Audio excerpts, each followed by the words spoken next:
So far in this series, you've got the base color from the back, and we did a base texture from the front. Now we're going to finish up by doing all of our texture detail as well as inking.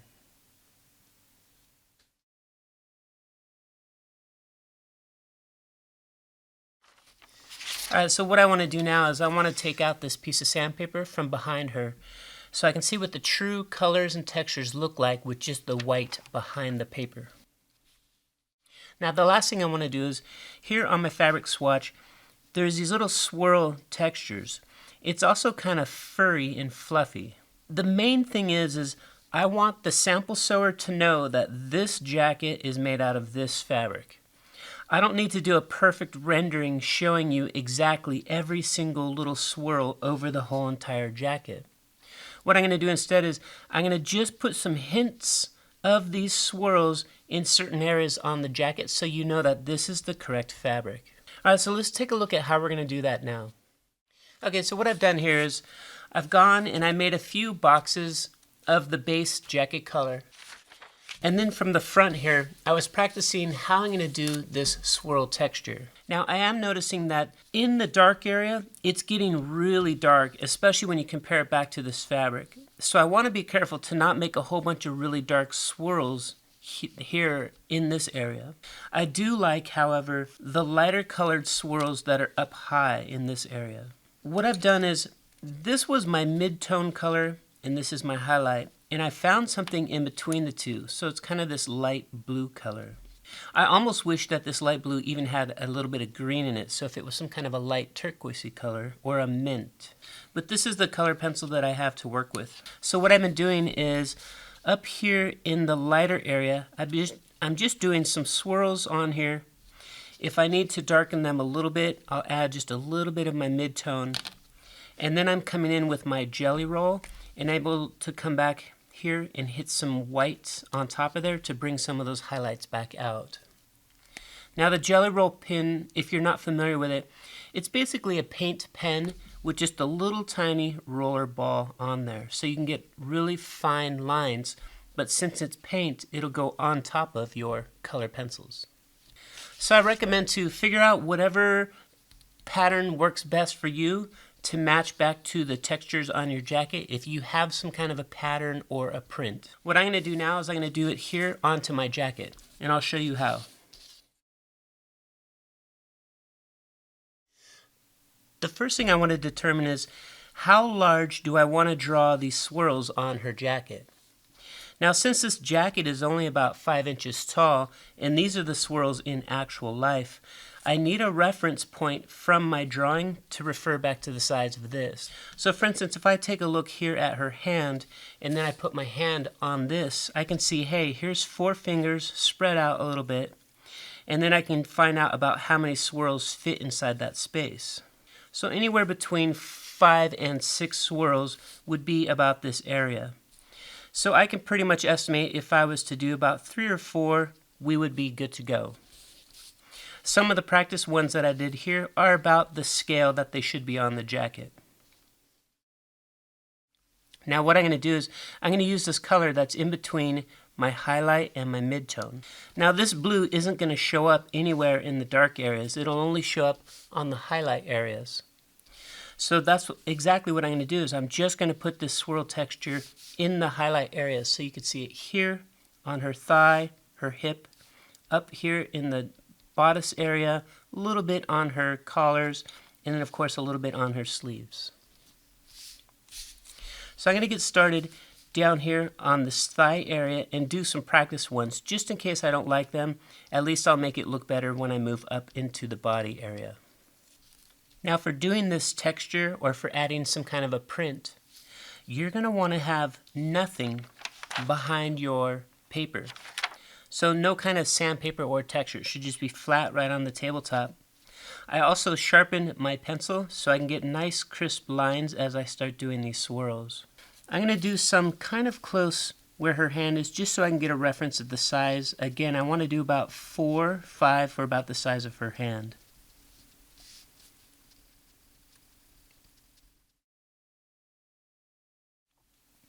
Okay, so you can see here, I'm throwing in these little swirls, and they're about the correct scale. Using some of our highlights, it's starting to look like it's a blue jacket, and it's starting to look darker than the actual fabric swatch.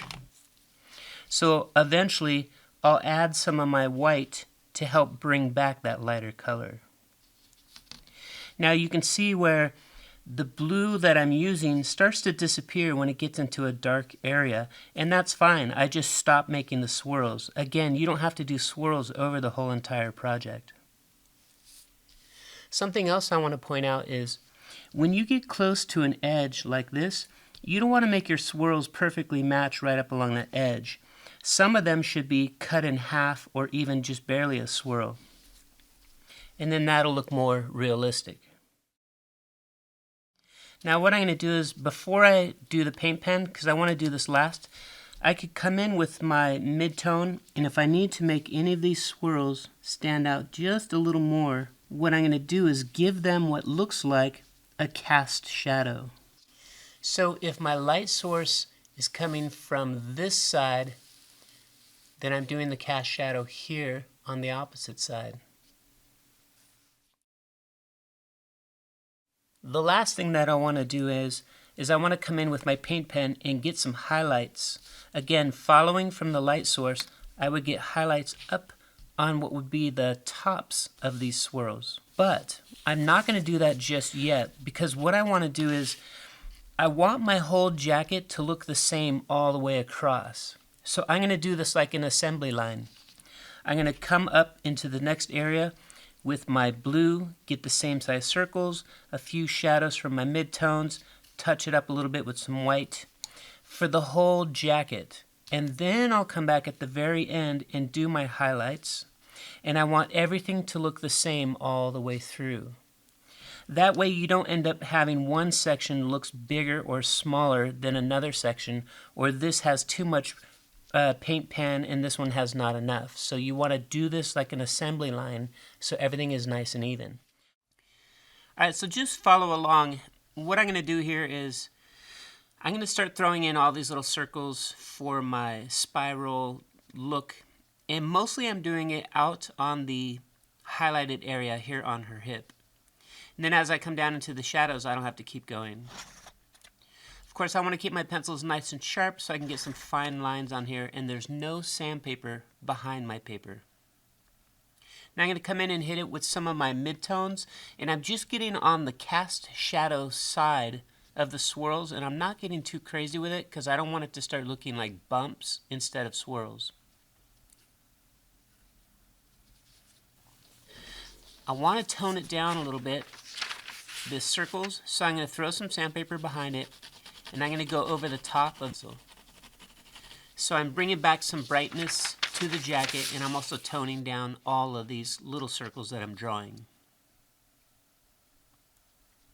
Now what I want to do is I'm going to come up here, and again with my light mid-tone color, I'm just putting some more swirls in all of the highlight areas, and I'm being really careful to make sure that all the swirls are the same size and in proportion to what it would look like compared back to her hand.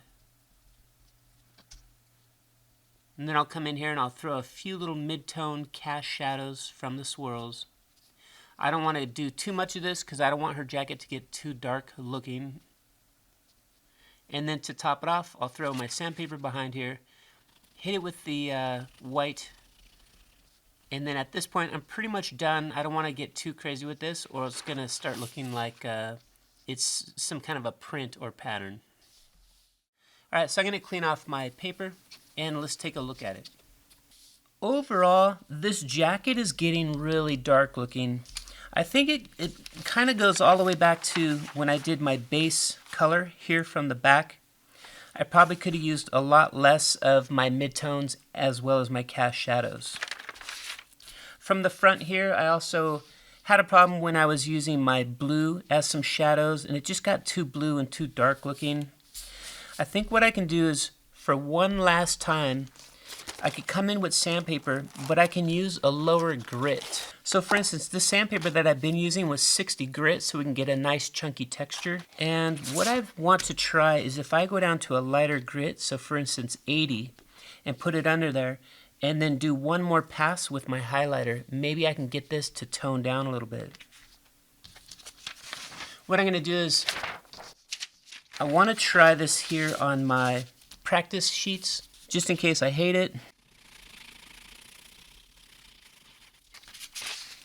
And also, while I still have some of this white color pencil on here, I can come and start to just rub that white color pencil in a little bit. And this is adding to the drawing itself to make that color lighter. Now I think that helped quite a bit, so I'm going to go ahead and try it here on my final jacket. Now as I'm doing this, I'm being sure to avoid her hands, her buttons, and her belt, because those don't have any of the white highlight texture on it.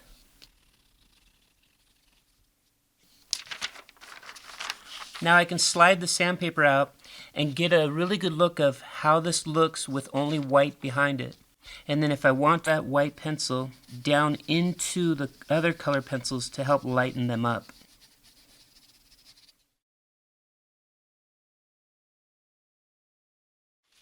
Now before I come in here to start to add my white to get some highlight back in on top of this, if you notice this is kind of furry, so for instance when the collar rolls out there's some fur that sticks out into space.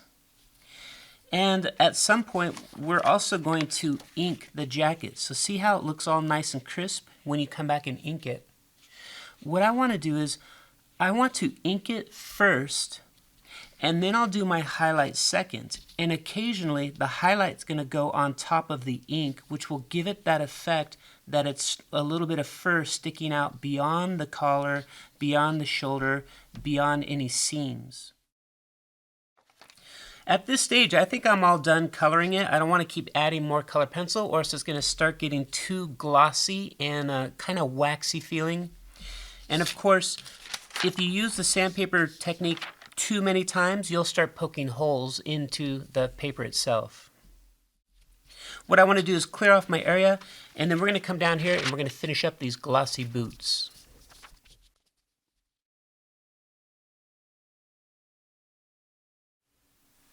Alright, so we can see here I have a pair of black boots, and these have the glossy highlights on there. It's not as extreme. You can see a little bit of some white down on the main part of the shoe. Here we have a shoe in a gray color, but you can still see there's that really clean white highlights going up and down the shoe and also showing some of the details. Here's some more glossy boots. You can see that long streak going the full length of the boot. Again, it doesn't matter if it's black and white or if it's pink and white, you still get that really pure, clean white color, and that's from the highlight from the flash of the camera as well as the lighting at the studio or on a runway. On these red boots, you can also see all these little tiny white dot areas and little angles. This is just reflections from the lights all around it. And then here's some boots, somebody's wearing them. You can also see with the knee-high socks. And you can just see some of the construction on the boot. Also the highlight areas where the buckle is going around the side of the boot. Again, this is those pink ones. You notice there's like the dark pink area, the light pink areas, and then there's just pure white areas.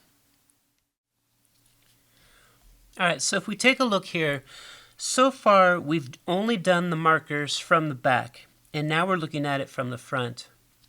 Now because we left areas that are darker and areas that are lighter, we already have a lot of the shine on here.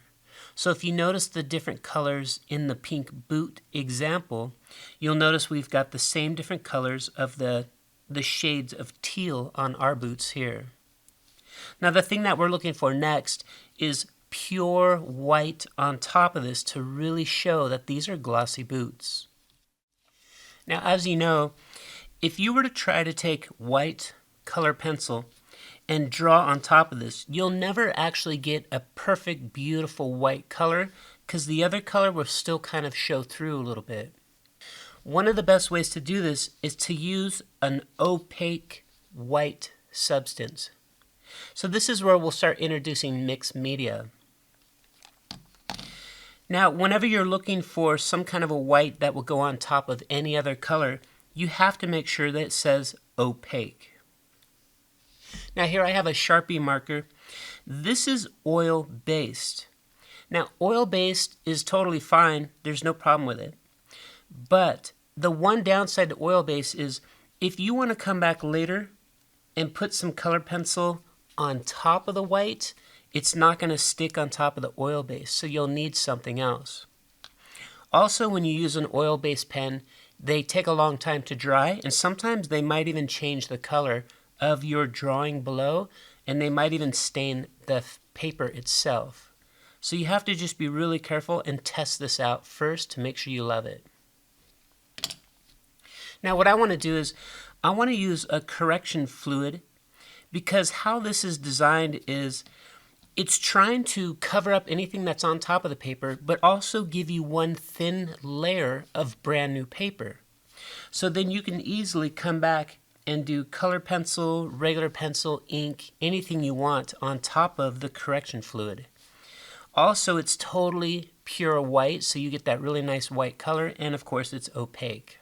Another thing that I like about it is it dries really fast, and it doesn't leave a big bump on top of your paper like a thicker paint would do.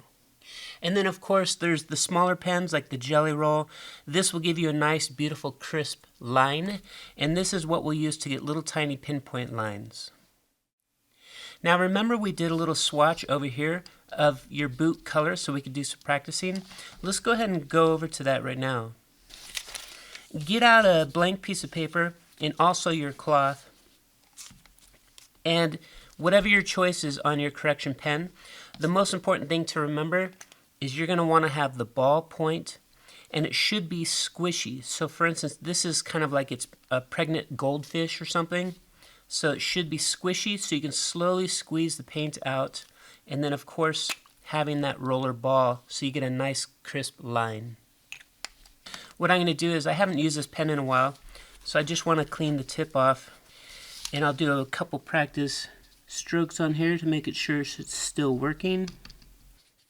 Now you'll notice even though it's a roller ball, you still need to push in to start releasing the fluid. So it's very similar to when you have a paint pen. You want to push in on it first. The paint pen, you would shake it up, and then you would push in on the tip again, and then you can start drawing. This is similar in that way where you'll push in to start releasing, and then you can squeeze how much you want to come out.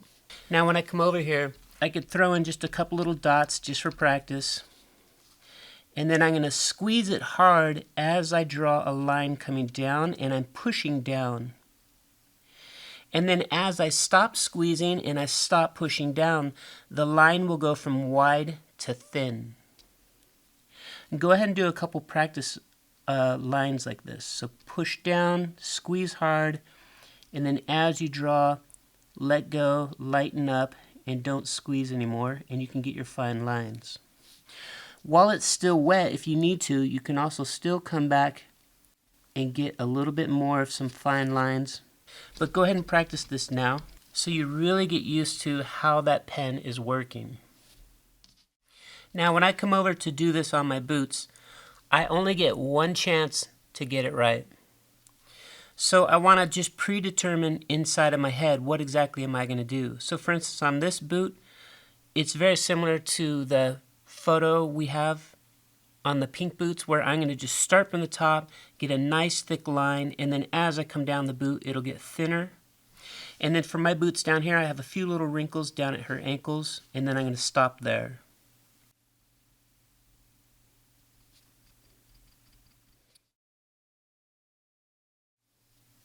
Now for my second boot, this one's a little more close to the spotlights and highlights area.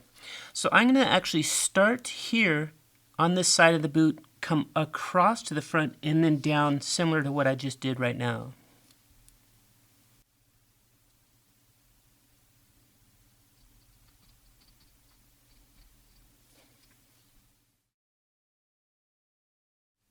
Now something else that would happen with this boot is there might be a second little pin line as well. So I'm going to go ahead and throw that in here.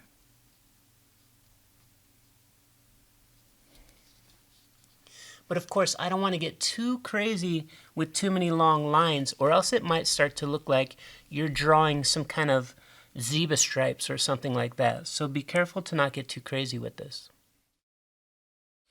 Now, while that's drying, I have to be really careful to not touch it.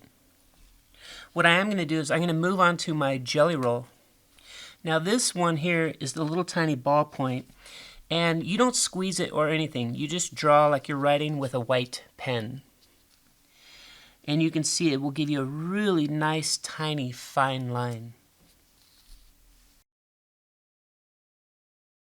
Now taking a look at the pink boots example, you can see on the construction of the boot there's some little highlight areas, and there's also spots where the lighting from the studio is reflecting in different small areas. So I want to duplicate that here on her boots. Since I'm right-handed, I don't want to touch this, so I'm going to start with this side and I'll finish on this side. So again, my light source is over here. I know I'm going to have some kind of reflections for the construction in this area. There might be something down here for her toes.